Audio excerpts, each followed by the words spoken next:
Should Shohei Ohtani pitch in the postseason? Is there a West Coast bias in MVP voting? We'll dig into all this and more. Let's get locked on Dodgers.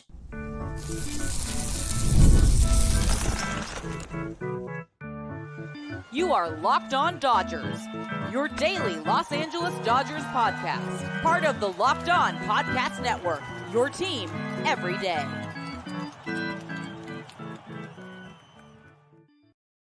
Hey, Dodger fans, this is Locked On Dodgers, part of the Locked On Podcast Network, your team every day. Thanks to our everydayers for making Locked On Dodgers your first listen every weekday morning. And thanks to those of you who are with us live here on Thursday evening for this off-day episode of Locked On Dodgers. Remember, this show is free and available on all podcast platforms and on YouTube simply by searching for Locked On Dodgers. So please subscribe wherever you're watching or listening right now. If this is your first time with us, my name is Jeff Snyder. My co-host next to me, that's Vince Samperio. Vince and I are both lifelong Dodger fans, just like most of you. We've also both spent time covering the Dodgers in the press box and the locker room, so we bring you the smart fans' perspective on our boys in blue every weekday morning. This episode is brought to you by Prize Picks. Go to prizepicks.com/lockedonmlb and use code all lowercase lockedonmlb to win $50 instantly when you play $5. And Vince, no Dodger game on Thursday, and really no games for very many teams that really affect the Dodgers. I think the Giants and Brewers, the Brewers are the only team playing that really the Dodgers are doing any sort of scoreboard watching on, because the Phillies, Padres, and D-backs all also had the day off on Thursday. I actually haven't checked the score. I assume that the Giants and Brewers are still going right now. I haven't looked at the score recently, so last I saw it was nothing in like the fifth inning. But Jackson Churio homered. I know that. I don't know what the score is. Okay, let's see. Brewers won 3-0. Okay, so the Brewers gained half a game on the Dodgers. The Dodgers' magic number over the Brewers remains whatever it was, 14, to secure a first round bye, and it remains 11 over both the D-backs on the Padres, even though the D-backs are a half a game ahead of the Padres, because the Dodgers do hold the tiebreaker over the D-backs. They only need to finish tied with them to win the West. Magic number season is fun, but it wasn't affected much today. But there was some interesting stuff today, including an article in the LA Times by Bill Plaschke suggesting that Shohei Ohtani should pitch in the postseason. And here's kind of the money quote from Plaschke's article. He lists a bunch of reasons. He says, so if he can physically do it, and he's already done it successfully, referring to when he pitched in relief in the World Baseball Classic, and considering how badly he wants to win a championship, he surely is willing to do it. So why not let him do it? Wouldn't you want to put your biggest moment in the hands of your best pitcher? Would you really want to leave your $700 million investment on the bench to save him for the length of his 10-year contract if you have a chance to win now? There are countless reasons not to pitch Ohtani in the postseason, but none are as important as a single reason why you should. He can pitch the Dodgers to a parade. And that's Plaschke's main point. And while there are a lot of things I really like about this idea, I do quibble with a little bit, which is basically, we don't know that Shohei Ohtani is the Dodgers' best pitcher right now. We don't know that he can pitch the Dodgers to a parade. We just, if there's anything we've learned this year, pitchers coming back from injury sometimes lack command, sometimes aren't as sharp as they might have been before the injury. And I don't know, Vince, is October, is the ninth inning of a postseason game when we want to find out if Shohei Ohtani has his command? Not postseason. I would say World Series, if they're at that point and you're in a later game and you've thrown a lot of guys, I wouldn't mind seeing it. And obviously that's because we're thinking on the optimistic side of he's going to come in and shut the door or do whatever that he needs to do. And I've thought about this last week. Talked about it when he threw his first bullpen session, and the thought of Shohei Ohtani coming into a World Series game and pitching, and helping the Dodgers out, closing out a game, closing out the clinching game. Like, there's all types of scenarios you could think about. I think that's really the only situation I would want to see it happen. Well, if he's healthy and they say clear him, and the Dodgers are going to decide, okay, maybe we're going to try him out. It's not like I'm going to be upset about it. But I did wonder, what would it be? And well, he's still a two-way player this season, so I guess it would still fall under the right rules. So, yeah, I mean, it's one of those things too where let's just say he pitches again, does get hurt or whatever, like worst case scenario. I feel like the Dodgers are at a point where, the pitching part is cool. Maybe not, I don't know if they paid for Shohei Ohtani the person, Shohei Ohtani the two-way player, Shohei Ohtani just a player. It's just a matter of what they would prioritize, but it's hard not to envision it and get excited. Yeah, for sure. And yeah, he does still qualify because qualification to be a two-way player is based on the current season or the previous season. And so because he was a two-way player in 2023, he is still technically a two-way player this year. Next year, he'll actually have to requalify because he won't have been a two-way player this year. And so next year he will basically, the Dodgers will have to use one of their 13 pitcher roster spots on him for the first month or so of the season until he gets up to, I think it's 20 innings pitched. And then once he has 20 innings pitched and 20 at bats, then he's officially a two-way player. And then at that point, they can call up a 14th pitcher and he then qualifies as a position player for this postseason. The good news is they could decide on the fly because they don't have to designate him as a pitcher. He is officially a two-way player this year. And so they could just, and I think if they were going to do it, that's the way they should do it, is not let the other team know there's even a chance that he might pitch. And if you listen to the quotes that Plaschke has from Dave Robertson and Andrew Friedman, you can take them at face value, or you can take them in that mindset of, well, there's no reason for them to say anything else. Dave Roberts said, if I was scripting a movie or writing a book, it would be a no-brainer that he comes out of rehab and throws the last pitch. The problem is, in reality, he hasn't thrown a leverage pitch in over a year. If he were to come out and it does go awry, it's not worth the potential injury. You just can't duplicate the stress of that one inning. I just don't think it's worth it. And then Andrew Friedman said, the subject is nowhere near front of mind for us. He's still going through his rehab progression. So Roberts said, I don't think it would work and it's not worth it. And Andrew Friedman said, what are you talking about? Basically.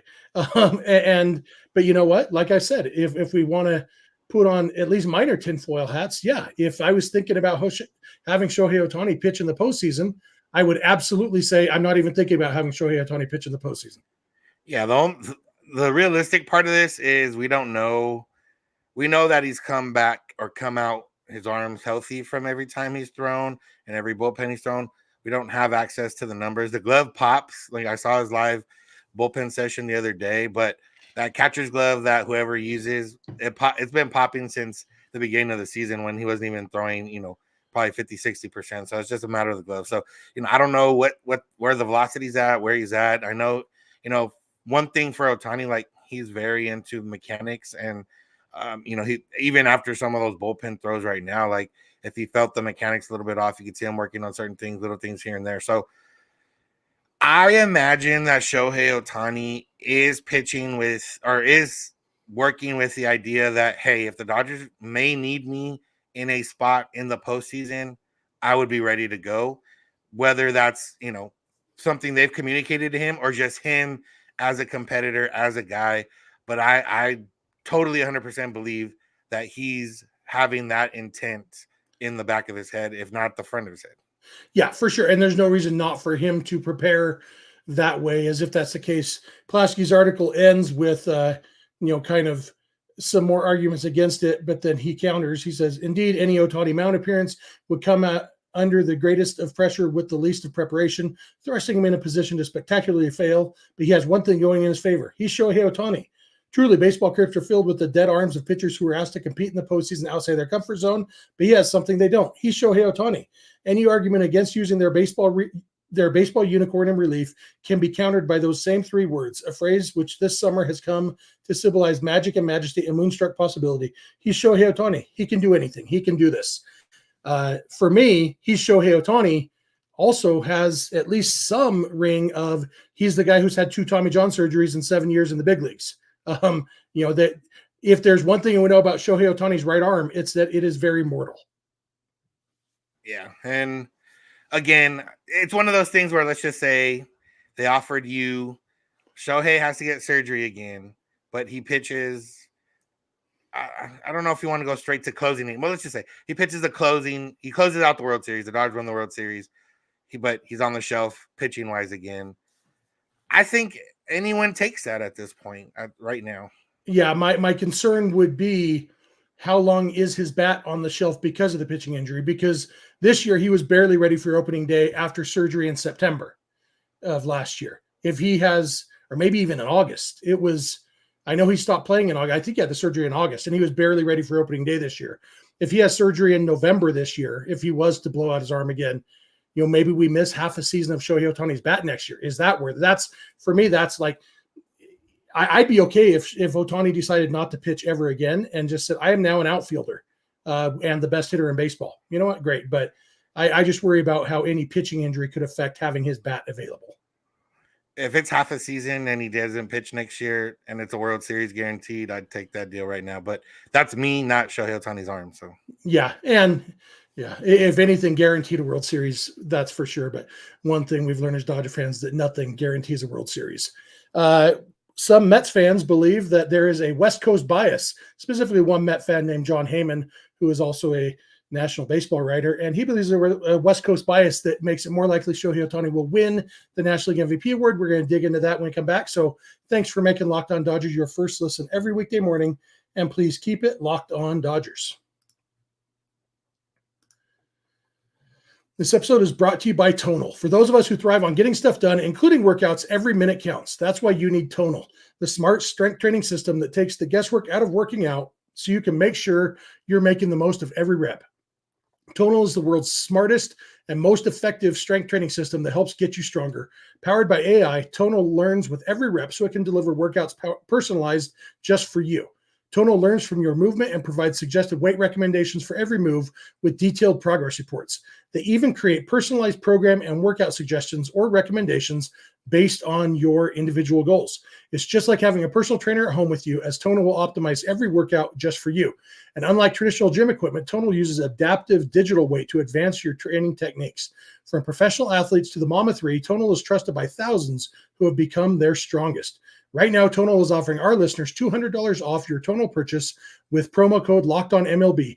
That's Tonal.com and use promo code LOCKEDONMLB for $200 off your purchase. Tonal.com, promo code LOCKEDONMLB for $200 off.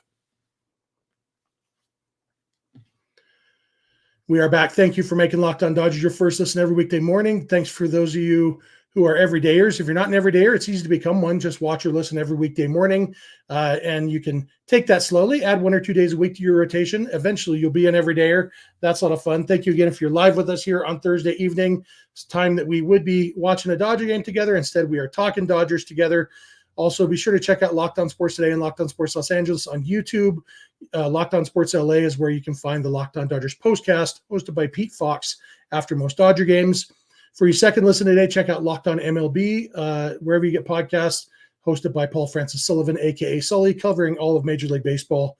And remember to catch every pitch of every Dodger game on SiriusXM or the SXM app by searching for Dodgers. So we talked about a Bill Plaschke article. Now we're going to talk about a Jon Heyman article. And this one is, it was talking about the Shohei Ohtani versus Francisco Lindor MVP race.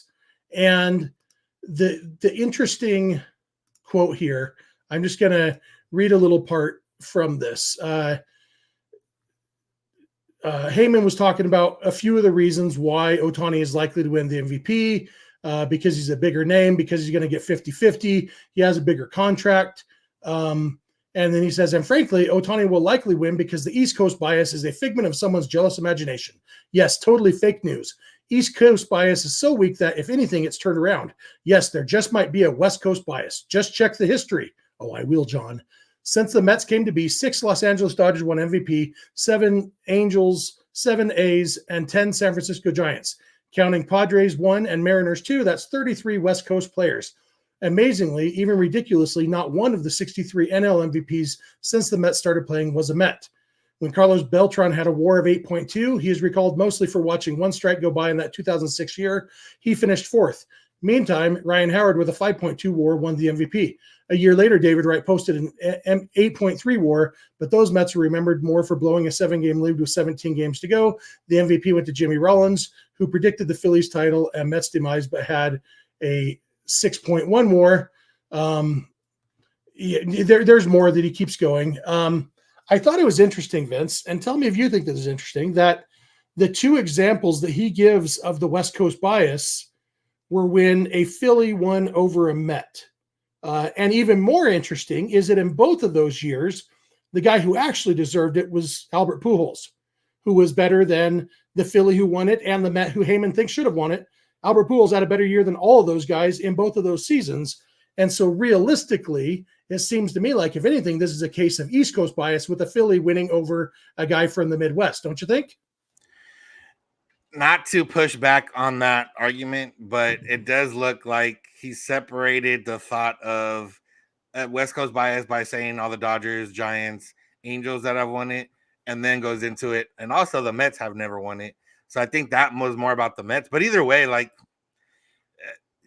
if anything with baseball, you've always thought East Coast bias because the Yankees, and even the Mets the last couple of years when they've been relevant.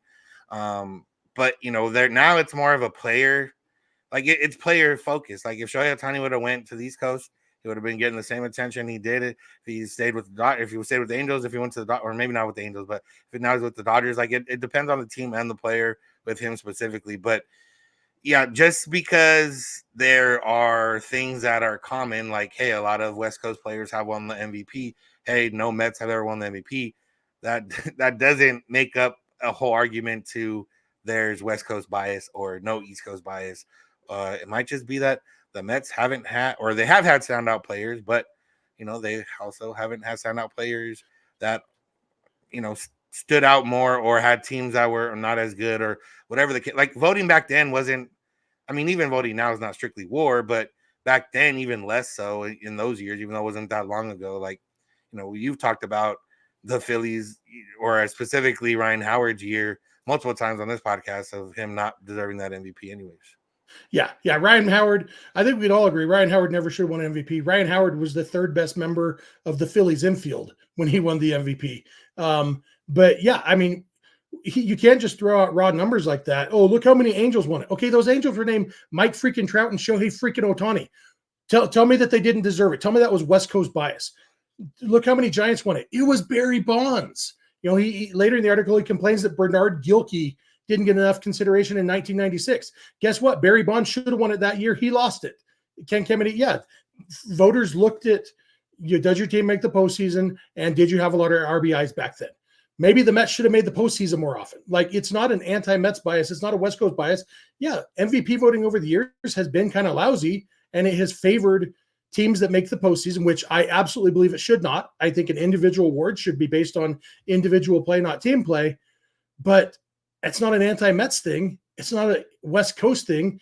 It's that for whatever reason, the things that the voters have always valued, the Mets just haven't had many of those players. You also look at the fact, the two he mentions there, in fact, all three, Carlos Beltran, David Wright, and Bernard Gilkey, a lot of their value came from defense, just like Francisco Lindor does this year. MVP voters from the beginning of time have focused more on offense than on defense. Part of that is because we have a lot of offensive stats, but also even now with all of our fancy advanced stats, defense is very hard to quantify. Nobody can really agree on how valuable anything is. Like Heyman says, Francisco Lindor is going to win a Gold Glove at short this year. Okay, he's probably not going to deserve a Gold Glove at short though, but often Gold Gloves go to a guy who plays solid defense and is a good hitter, AKA Derek Jeter, except without the solid defense. So many guys have won Gold Gloves they didn't deserve because they were good hitters who played, a premium defensive position. And so, however you quantify defensive value, A, you don't know if it's right, and B, it's going to be different than the guy next to you quantifies defensive value. Offensive value is easier to quantify. I think that's part of the reason that usually it's more of an offensive award. And so that's not a Mets thing. Last year, Mookie Betts was he was trailing in the polls to Ronald Acuna, even when Betts, when you factored in defense, was having the better season. By the end of the season, Acuna deserved it either way. But Acuna would have won it even if the season had ended after August last year, even though Mookie would have deserved it. And guess what? Mookie plays on the West Coast. Acuna plays on the East Coast. Turns out it's not about geography. It's about all these implicit biases in the voters, some of which are good, some of which are bad, none of which have to do with the Coast or the Mets. Yeah. If anything, the way the voting is, like half the voters you normally are covering West Coast team. Like in other sports, like when it used to be like top 25 for college football, like, yeah, a lot of the East Coast people probably aren't staying up till 11 p.m. our time, so 2 a.m. their time to watch these games. So maybe in that sense, it would make more sense. But here the voters are split up. Like there's going to be, 2 voters from every city. So half those cities are on the West Coast, and they're probably, if they're not watching, they're up at that time anyway. So. Yeah, it's funny to me that the current argument in favor of Francisco Lindor is that he broke up a no-hitter with a home run in the 9th inning yesterday. Right. It's like, you know what? We know what that by definition means that he did the rest of the game, not get hits. Should have broke up the no-hitter in the 1st inning. But, I digress. But, speaking of digressing, hey, Jon Heyman. But we're going to come back in a minute. We're going to talk about the Dodgers roster. There are suddenly, I think, the position player side of the roster is maybe less settled than we might have thought it was. We're going to dig into some thoughts on that. So thank you again for making Locked On Dodgers your first listen every weekday morning, and please keep it Locked On Dodgers. This episode is brought to you by PrizePicks. PrizePicks is America's #1 fantasy sports app with more than 5 million active members. It's the easiest and most exciting way to get in on the action while you watch your favorite sports and players. Just pick more or less on 2 or more player stats and watch the winnings roll in. Get in on the excitement and win up to 100 times your money with PrizePicks. You can turn $10 into $1,000 while watching your favorite sports. Just make a lineup of players across all different sports in as little as 60 seconds. You just pick more or less on 2 to 6 player stat projections, and you are locked in. Sign up today and get $50 instantly when you play $5, even if you don't win. And you're running out of time to take advantage of this. Get 4 weeks of free W's because 1 passing yard from Caleb Williams gets you 1 win on PrizePicks every week in September. PrizePicks is available in more than 30 states across the country, including California, Texas, and Georgia. So download the PrizePicks app today and use code LOCKEDONMLB and get $50 instantly when you play $5. That's code LOCKEDONMLB on PrizePicks to get $50 instantly when you play $5. You don't even need to win to receive the $50 bonus. It's guaranteed. PrizePicks, run your game. This episode is also brought to you by FanDuel. You've heard us talk a lot about FanDuel, America's #1 sportsbook. We have something a little different for you. Now through September 22nd, all FanDuel customers can bet $5 and get a 3-week free trial of NFL Sunday Ticket from YouTube and YouTube TV.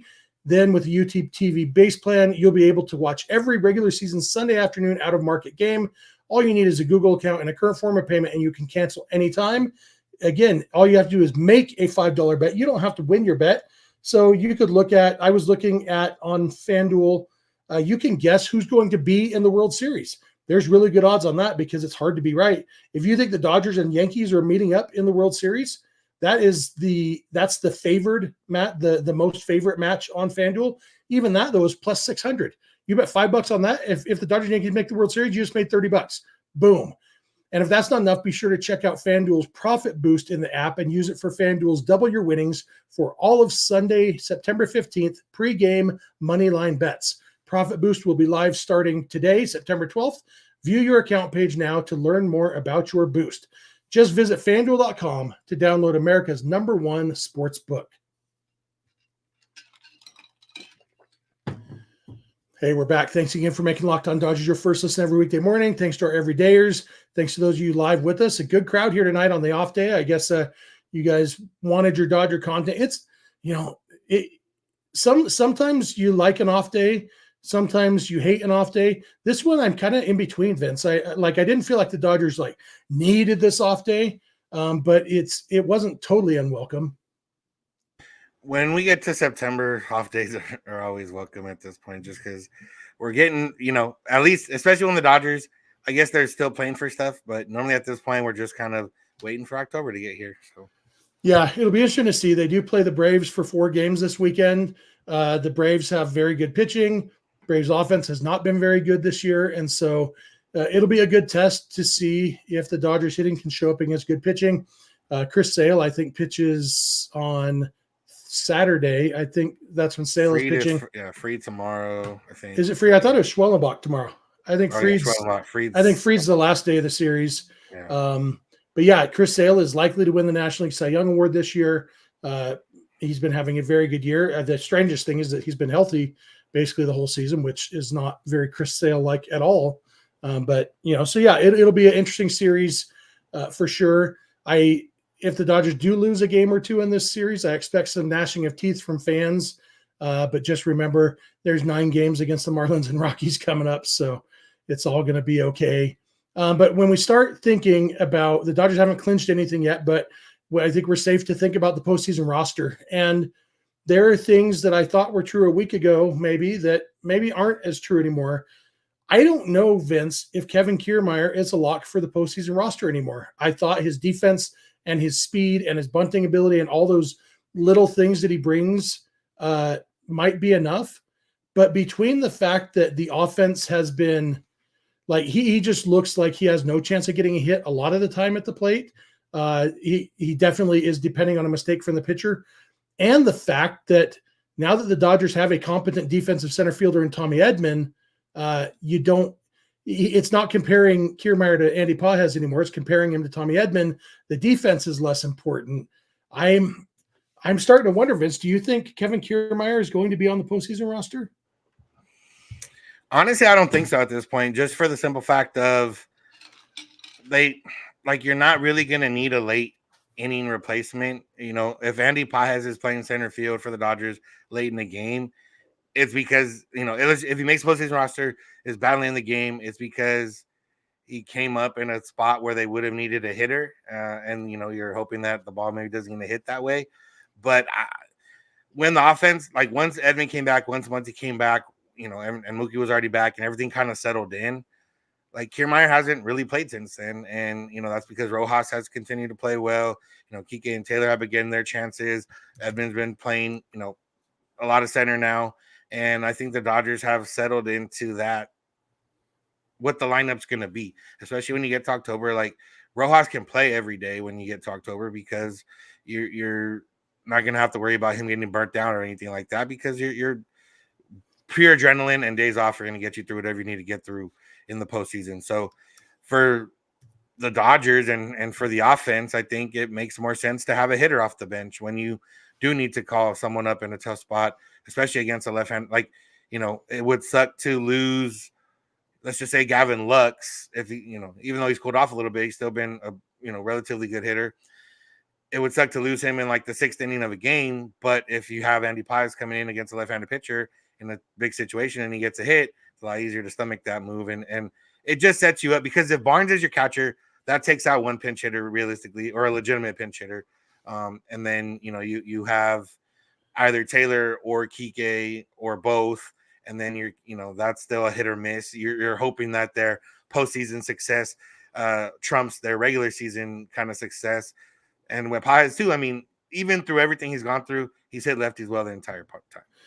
Yeah. And so then, we're talking about Andy Pages.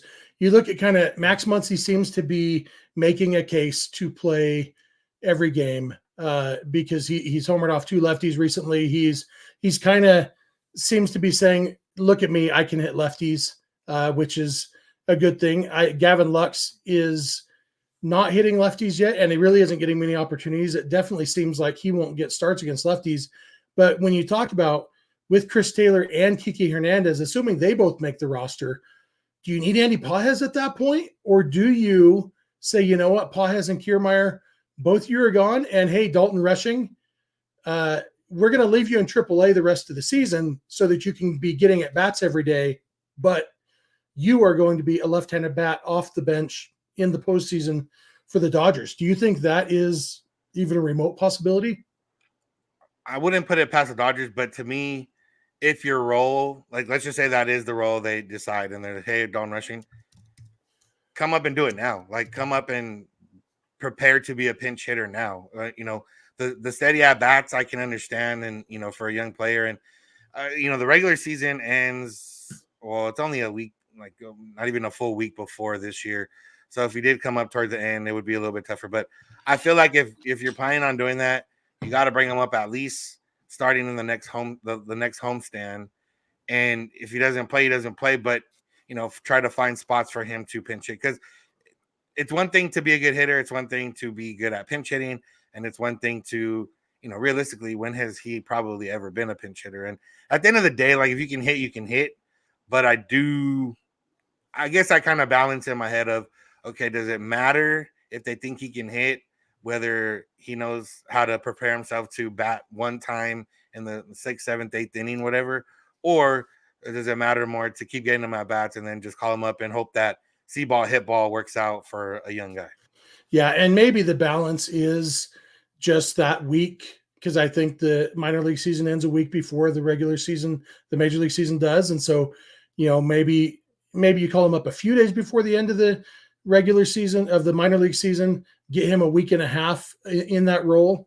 Another thing that I like about Rushing, and again, if there's another thing we've learned as Dodger fans over the years, it's that success in AAA does not automatically translate to success in the big leagues. One of the reasons I'm a little more confident about Rushing is he hit in college and he's hit at every level of the big leagues. He's not a guy who came out of nowhere this year. He's like James Outman. 3 years ago, James Outman was a non-prospect. And, then he came out of nowhere and then he fell back to earth. Guys like that, like Luke Raley and Zach Rex and all the different guys who struggled with the Dodgers. Dalton Rushing has hit at every level of baseball. And looking at his splits, he is almost as good against left-handed pitchers as he is against right-handed pitchers this year. That is in the minor leagues, of course. But we know what Kevin Kiermaier brings to the table, and we kind of know that at this point, it's not really something the Dodgers need at the table. We know what Andy Pages brings, and for that matter, we know what Kike Hernandez brings. And if Kike has forgotten how to hit again, which seems like maybe he has, it seems to me like when you're looking at Kiermaier, Pages, Taylor, and Kike, one of those guys has to go for sure, just for numbers reasons, to get down to 13. Seems like you might jettison two of them to get Dalton Rushing up. That's kind of what I'm thinking. Who knows? But I don't mind. You know me, hitting scares me in October, and I am very one of the mind of a very good minor league hitter or just hitter in general can come up and catch fire. What Evan Carter did it last year for the Rangers. I don't remember what time he came up, and he was a starter, a little bit different. But he didn't really have the same success this year, but he was able to catch that success last year and kind of ride it into helping the Rangers win a World Series. Yeah, I'm just looking to see when he did debut last year. September 8th. So yeah, he just came up in September and hit really well in September and continued that in October and then saved his crash to earth. So yeah, let's get Dalton Rushing up here. We know what Andy Pages brings to the table. Let's let him finish out in AAA, get Rushing up here and get him some ABs, baby. Yeah, I'm with it. All right. You got anything else for today, Vince? Nothing else. That's crazy how the season's almost over already. Yeah, it is crazy. The week is over. This is our last episode of the week. We will be back on Sunday to talk about the first 3 games of the Dodgers-Braves series. We'll be back Sunday night for that, for Monday's episode. So thank you all for being here with us live. Really good group, exciting chat going on. We appreciate that. Thank you if you're an everydayer. If you're not one, it's easy to become one. Just watch or listen every weekday morning. You can go beyond the podcast to become a Locked On Dodgers insider by going to joinsubtext.com/LockedOnDodgers. Text directly with us, get one-on-one conversations, all that stuff. It's just a few bucks a month with a free 14-day trial. You can check out Locked On Sports Today and Locked On Sports Los Angeles on YouTube, 2 24/7 streaming channels from the Locked On Podcast Network. You can follow us on Instagram, Twitter, and TikTok at Locked On Dodgers. Vince is on Twitter at VinceSense91. I'm on Twitter at Snydog, and both of our DMs are open there. You can also email us, lockedondodgers@gmail.com, or send us a voicemail or a text message to 323-863-LOCK-5625. We are here every weekday morning, and we hope you'll be here with us. When you get in your car or sit on your couch, tell your smart device to play podcast Locked On Dodgers. And remember, you don't have to agree. You just have to listen. We'll talk to you Sunday night. Have a good one.